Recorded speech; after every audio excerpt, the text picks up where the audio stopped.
Louange à Allah qui a fait descendre sur son serviteur Mohammed le livre, et il n'y a point introduit de tortuosité, ambiguïté. Un livre d'une parfaite droiture, pour avertir d'une sévère punition venant de sa part, et pour annoncer aux croyants qui font de bonnes œuvres qu'il y aura pour eux une belle récompense, où ils demeureront éternellement, et pour avertir ceux qui disent « Allah s'est attribué un enfant ». Ni eux ni leurs ancêtres n'en savent rien. Quelle monstrueuse parole que celle qui sort de leur bouche. Ce qu'ils disent n'est que mensonge. Tu vas peut-être te consumer de chagrin parce qu'ils se détournent de toi et ne croient pas en ce discours. Nous avons placé ce qu'il y a sur la terre pour l'embellir, afin d'éprouver les hommes et afin de savoir qui d'entre eux sont les meilleurs dans leurs actions.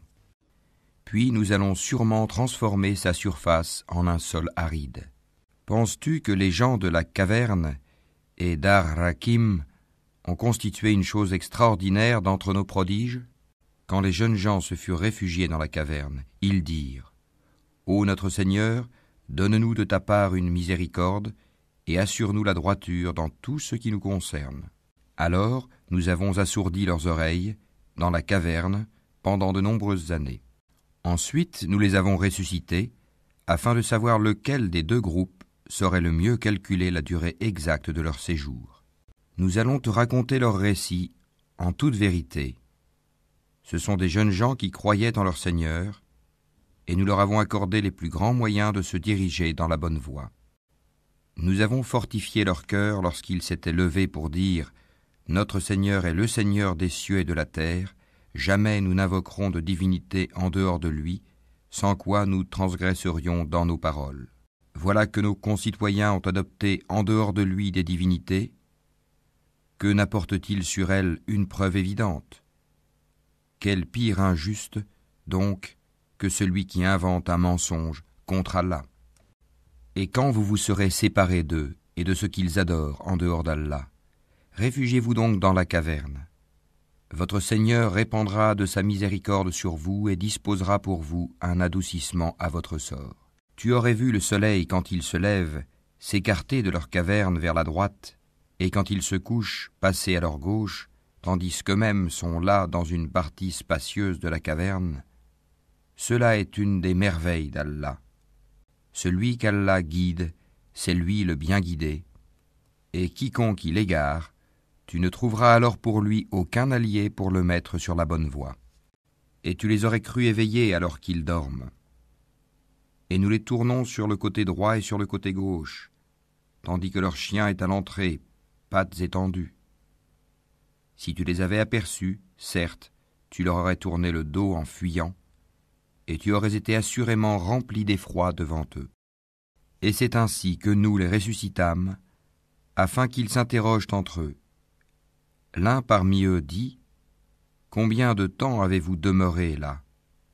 Ils dirent « Nous avons demeuré un jour ou une partie d'un jour. » D'autres dirent « Votre Seigneur sait mieux combien de temps vous y avez demeuré. » Envoyez donc l'un de vous à la ville avec votre argent que voici, pour qu'il voie quel aliment est le plus pur et qu'il vous en apporte de quoi vous nourrir.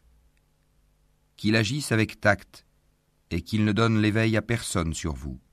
Si jamais ils vous attrapent, ils vous lapideront ou vous feront retourner à leur religion, et vous ne réussirez alors plus jamais. Et c'est ainsi que nous fîmes qu'ils furent découverts, afin que les gens de la cité sachent que la promesse d'Allah est vérité, et qu'il n'y ait point de doute au sujet de l'heure. Aussi se disputèrent-ils à leur sujet, et déclarèrent-ils, « Construisez sur eux un édifice, leur Seigneur les connaît mieux. » Mais ceux qui l'emportèrent dans la discussion dirent, « Élevons sur eux un sanctuaire. » Ils diront, « Ils étaient 3 et le 4e était leur chien. » Et ils diront, en conjecturant sur leur mystère, qu'ils étaient 5, le 6e étant leur chien. Et ils diront, 7, le 8e étant leur chien. Dis, « Mon Seigneur connaît mieux leur nombre. Il n'en est que peu qui le savent. Ne discute à leur sujet que d'une façon apparente et ne consulte personne en ce qui les concerne. Et ne dis jamais à propos d'une chose, je la ferai sûrement demain, sans ajouter, si Allah le veut, et invoque ton Seigneur quand tu oublies et dis « Je souhaite que mon Seigneur me guide et me mène plus près de ce qui est correct. » Or ils demeurèrent dans leur caverne 300 ans et en ajoutèrent 9 années. Dis « Allah sait mieux combien de temps ils demeurèrent là. À lui appartient l'inconnaissable des cieux et de la terre, comme il est voyant et audient. Ils n'ont aucun allié en dehors de lui et il n'associe personne à son commandement. Et récite ce qui t'a été révélé du livre de ton Seigneur. Nul ne peut changer ses paroles, et tu ne trouveras en dehors de lui aucun refuge. Fais preuve de patience en restant avec ceux qui invoquent leur Seigneur matin et soir, désirant sa face. Et que tes yeux ne se détachent point d'eux, en cherchant le faux brillant de la vie sur terre. Et n'obéis pas à celui dont nous avons rendu le cœur inattentif à notre rappel, qui poursuit sa passion et dont le comportement est outrancier. Et dis, la vérité émane de votre Seigneur. Quiconque le veut, qu'il croie, et quiconque le veut, qu'il mécroie. Nous avons préparé pour les injustes un feu dont les flammes les cernent. Et s'ils implorent à boire, on les abreuvera d'une eau comme du métal fondu brûlant le visage. Quelle mauvaise boisson et quelle détestable demeure. Ceux qui croient et font de bonnes œuvres, vraiment, nous ne les laissons pas perdre la récompense de celui qui fait le bien. Voilà ceux qui auront les jardins du séjour éternel sous lesquels coulent les ruisseaux. Ils y seront parés de bracelets d'or et se vêtiront d'habits verts de soie fine et de brocart, accoudés sur des divans bien ornés. Quelle bonne récompense et quelle belle demeure. Donne-leur l'exemple de 2 hommes. À l'un d'eux, nous avons assigné 2 jardins de vignes que nous avons entourés de palmiers et nous avons mis entre les 2 jardins des champs cultivés. Les 2 jardins produisaient leurs récoltes sans jamais manquer. Et nous avons fait jaillir entre eux un ruisseau. Et il avait des fruits, et dit alors à son compagnon avec qui il conversait, « Je possède plus de biens que toi, et je suis plus puissant que toi grâce à mon clan. » Il entra dans son jardin, coupable envers lui-même par sa mécréance. Il dit, « Je ne pense pas que ceci puisse jamais périr. Et je ne pense pas que l'heure viendra.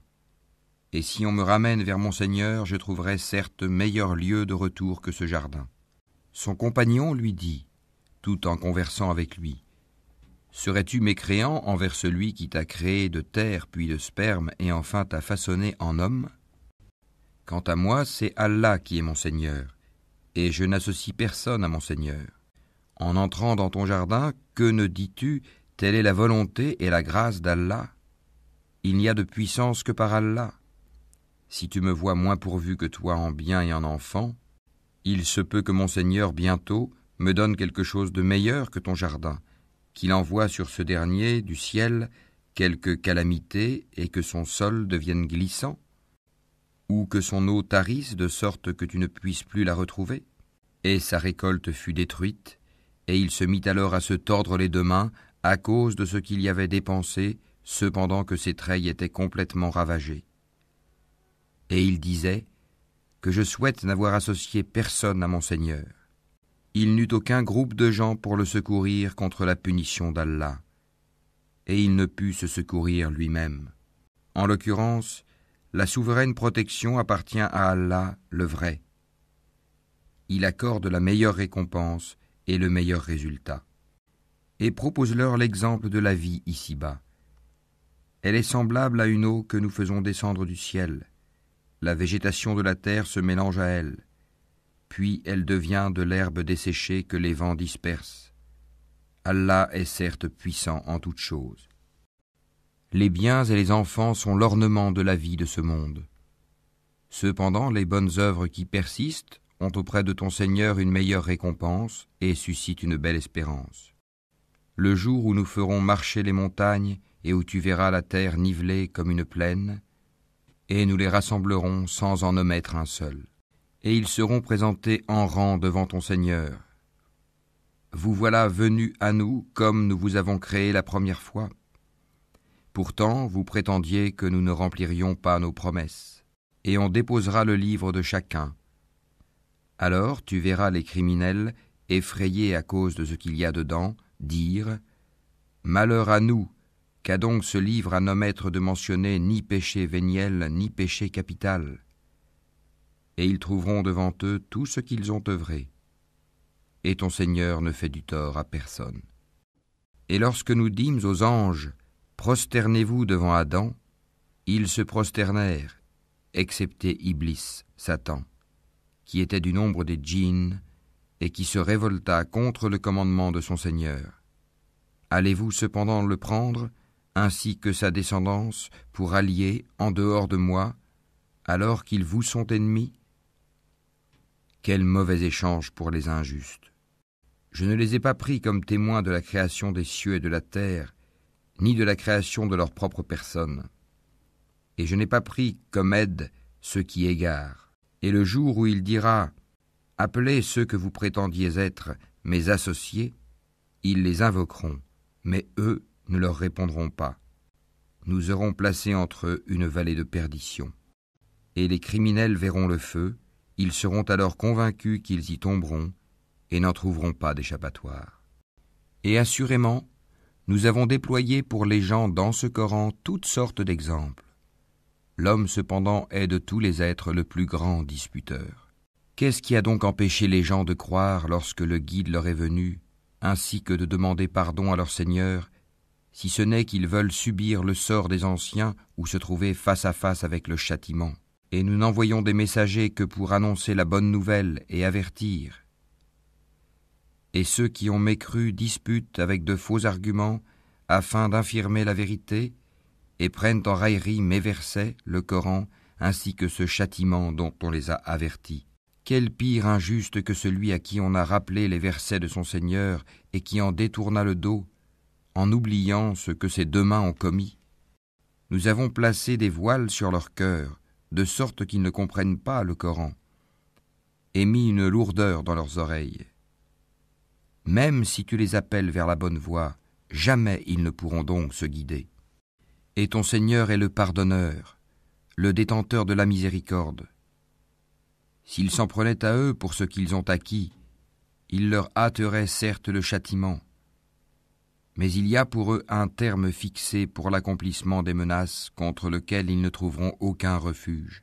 Et voilà les villes que nous avons fait périr quand leurs peuples commirent des injustices, et nous avons fixé un rendez-vous pour leur destruction.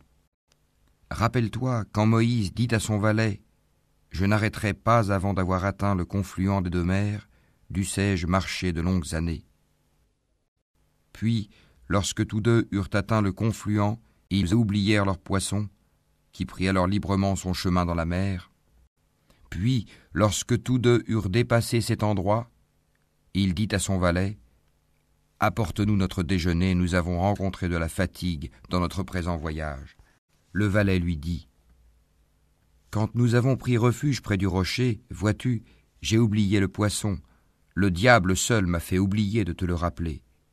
Et il a curieusement pris son chemin dans la mer. » Moïse dit « Voilà ce que nous cherchions. » Puis ils retournèrent sur leurs pas, suivant leurs traces.